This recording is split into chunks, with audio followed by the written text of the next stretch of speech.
The PlayStation 1 didn't just define the RPG era. It quietly birthed a golden age of tactical role-playing. While everyone was talking about Final Fantasy Tactics, dozens of brilliant strategy RPGs slipped under the radar.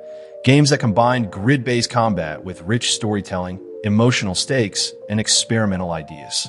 Some were dark and political, others whimsical and heartfelt, but all of them shared one thing. They were ahead of their time, hidden gems that deserve their place beside the legends. If you end up liking the content, please subscribe for more, and I'd appreciate it if you give it a thumbs up and tell me what you think down below. Love to hear it. Released in 1998, Brigandine, The Legend of Frisena was strategy on a continental scale, part war game, part political simulation, and completely addicting once you understood it. Most tactical RPGs focused on small battles. This handed you an entire kingdom. You weren't just commanding a few soldiers. You were leading armies, managing territories, forming alliances, and conquering a map of 6 rival nations in an endless push for dominance. It was Risk meets FF Tactics, but with its own distinct soul. Each kingdom had its own ruler, backstory, and motivations, noble, tragic, or ruthless. You could play any faction, giving the game enormous replay value and political depth. Its tactical layer unfolded on 2 scales: a strategic overworld where you deployed knights and monsters, and turn-based combat maps where those squads fought for territory. The unit system was where the game shined, recruiting and evolving mythical creatures like dragons, unicorns, and demons to bolster your forces. The sense of scale was unmatched for its time. The visuals, while simple, carried real charm. Crisp sprites, beautiful battle animations, and a haunting medieval soundtrack that made every conquest feel personal. Yet, it never reached a mainstream audience. Released late in the PS1's life, with minimal marketing and limited Western distribution, it was doomed to obscurity. But those who played it never forgot it. Brigandine wasn't just another tactics game. It was a full-blown strategy epic that let you rule a world rather than just fight in it. It's slow, deliberate, and incredibly satisfying once it clicks, a lost masterpiece that deserves far more recognition than it ever got. Vandal Hearts was one of the first tactical RPGs to hit the PS1, releasing all the way back in 1996, and it set the tone for everything that followed. While tactics often gets the credit for defining the genre, this was already doing it.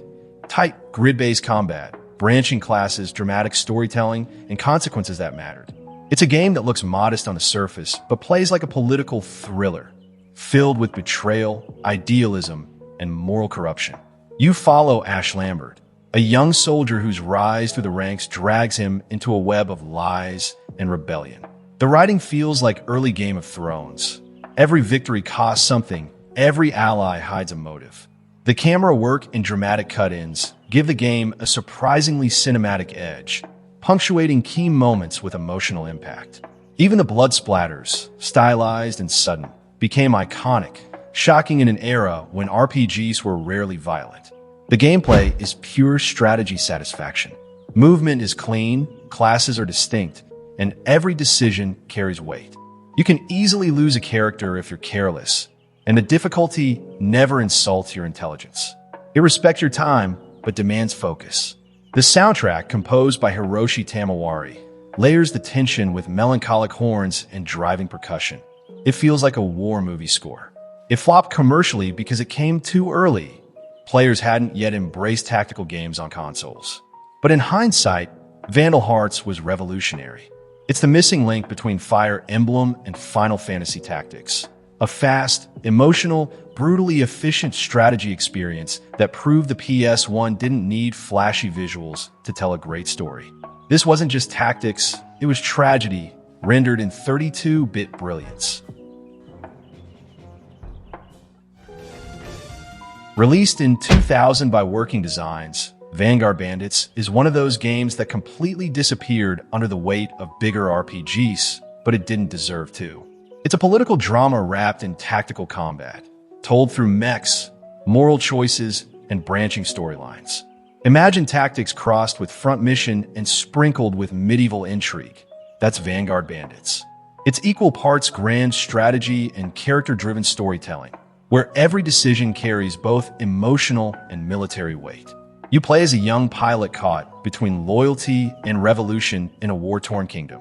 The story starts small, personal loss, friendship, revenge, but expands into a sweeping conflict filled with betrayals, shifting alliances, and philosophical clashes. Working Design's localization gives the dialogue warmth and personality, balancing sharp humor with gravity. Unlike most PS1 games, it features branching story paths that lead to multiple endings, each reflecting your choices as a commander and a person. The combat system is simple in concept, but brilliant in execution. You control squads of mechs called attacks, fighting on an isometric battlefield where elevation, formation, and positioning all determine success. Attacks feel heavy and deliberate, each strike framed with a cinematic zoom and weighty sound effects. Strategy isn't just about stats, but about psychology. Will you advance aggressively to end the fight quickly, or play defensively and risk exhaustion? The art design and animations, though limited by hardware, are packed with charm. Character portraits are expressive, and a world design with castles, valleys, and scorched fields feels alive. Its biggest flaw was timing. By the time it released, the PS2 was already on the horizon, and FF had set an impossible benchmark. But today, Vanguard Bandits stands as one of the most underrated strategy RPGs ever made. A game with genuine soul, tactical bite, and the courage to treat war as something more than spectacle. Sayuki, Journey West, is vibrant and bursting with personality.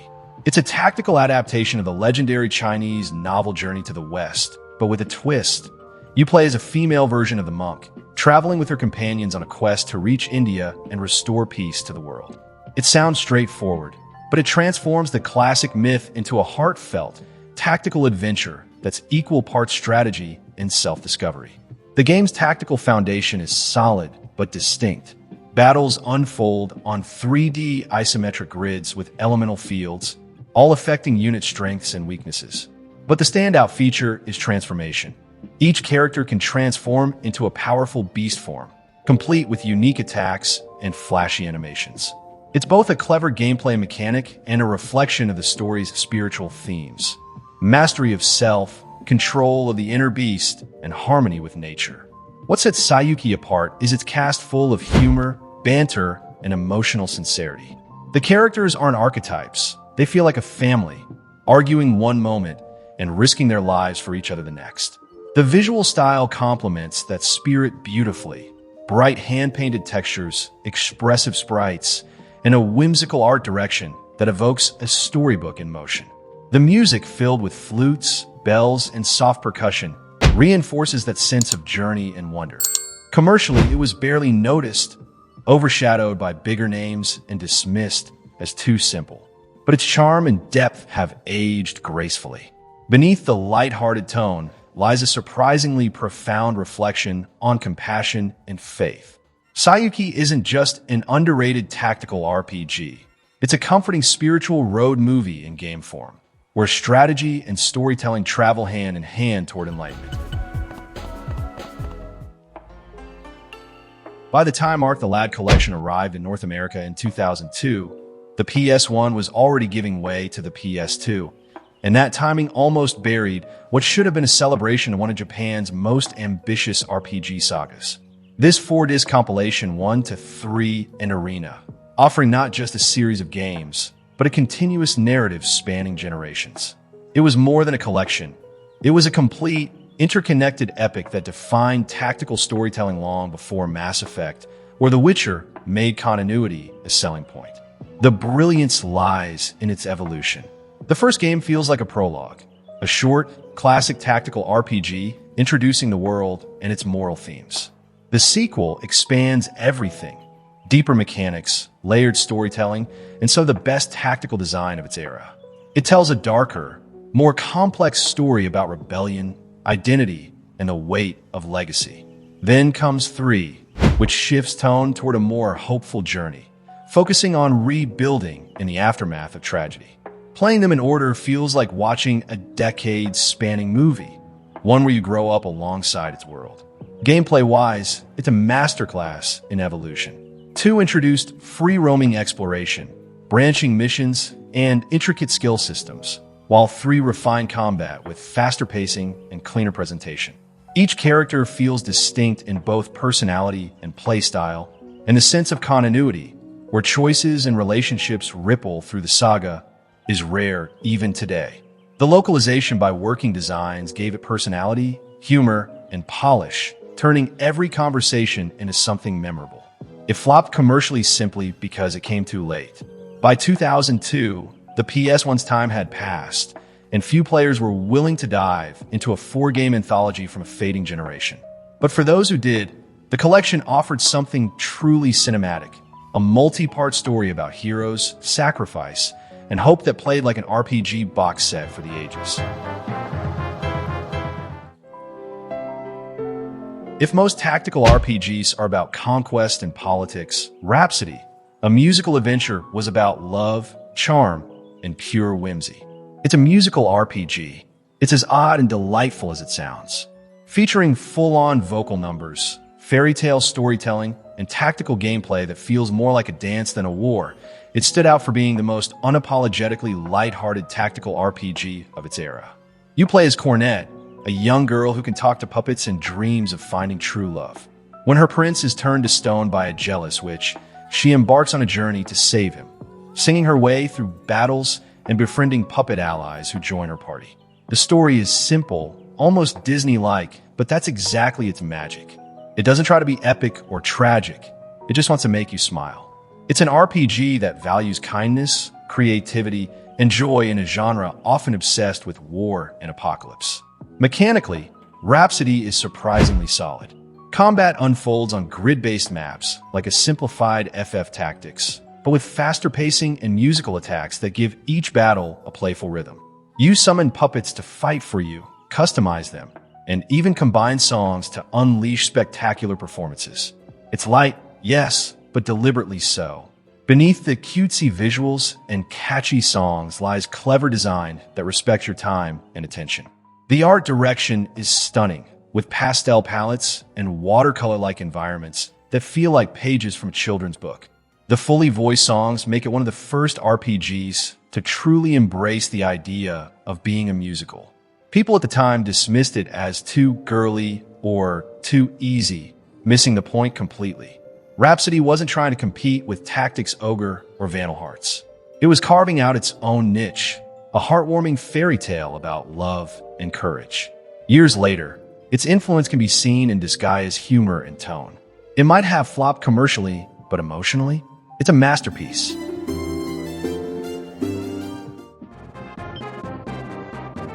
Long before tactical RPGs became mainstream, Ogre Battle, The March of the Black Queen, was quietly pioneering the genre. Originally released on the Super Nintendo and later ported to the PlayStation, this 1997 reissue introduced a new generation of players to one of the most intricate, politically charged strategy experiences ever made. Created by Yasumi Matsuno, the visionary mind behind FF Tactics and Vagrant Story, Ogre Battle blended grand strategy, moral consequence, and deep world building into something that felt less like a game and more like a living history. Set in a war-torn continent, you command a rebel army fighting to overthrow an oppressive empire. But here's the twist. Victory isn't measured just in battles won, but in how you fight them. Every decision, who you liberate, who you kill, and even what time of day you attack, shapes your alignment and reputation meter, determining whether you'll be seen as a savior or a tyrant. It's not just strategy, it's morality in motion. Gameplay unfolds on 2 scales. A real-time overworld where you deploy units across sprawling maps, and tactical battles resolve automatically based on your formation and character growth. Each unit is a miniature ecosystem of classes: knights, clerics, beasts, undead, each evolving depending on your choices. The joy of Ogre Battle lies in its unpredictability. Every campaign feels unique, every outcome earned through layers of micro-decisions. The writing, dense with religious and political undertones. Its visuals are simple but timeless. Lush pixel art, expressive sprites, and a haunting orchestral soundtrack. It's the kind of game that rewards patience with immersion. You play it to lead a revolution. It never sold in massive numbers, but its DNA runs deep through nearly every tactical RPG that followed. Without Ogre Battle, there is no Tactics Ogre, no FF Tactics, no Triangle Strategy. Koudelka was the black sheep of the tactical RPG family. It blended gothic horror, turn-based combat, and cinematic storytelling into something strange, beautiful, and completely unique. Before Shadow Hearts refined the formula, this was the bold experiment that started it all. A moody, theatrical RPG that felt more like a psychological thriller than a strategy game. It was a risk, and commercially it failed. But artistically, it remains one of the most hauntingly original titles of the PS1 era. The story takes place in 1898 Wales, where a young psychic investigates a haunted monastery. There, she crosses paths with two unlikely companions as they uncover the truth behind a series of grotesque, supernatural experiments. The tone is dark, grounded, and deeply human, more influenced by Bram Stoker and Resident Evil than traditional JRPGs. It's a gothic mystery told through rich dialogue and atmospheric direction, complete with pre-rendered backgrounds that ooze tension and decay. Combat unfolds on small, grid-based battlefields. It's slower than most games of its kind, but intentionally so. The pacing mirrors the unease of its setting. Every encounter feels dangerous, every victory earned through careful resource management. What elevates it beyond its mechanics, though, is its presentation. It uses cinematic camera angles, voice acting, and long, deliberate pauses to create mood, techniques that were revolutionary for RPGs in 1999. Its soundtrack is hauntingly beautiful. Minimalist piano, eerie strings, and melancholy silence that lingers after every battle. It was caught between genres, too slow for horror fans, too dark for RPG fans. But looking back, it was visionary, a game that treated story and tone as its primary weapons. It flopped, yes, but also paved the way. Without Koudelka, we wouldn't have the Shadow Hearts series that followed, nor the blend of cinematic storytelling and strategy that later defined modern RPGs. Hoshigami, Ruining Blue Earth, was a rough, uncompromising tactical RPG. Released in 2001 by Atlas, it was brutally difficult, deeply technical, and completely unapologetic about both. For years, it was labeled as too hard, and most players dropped it early.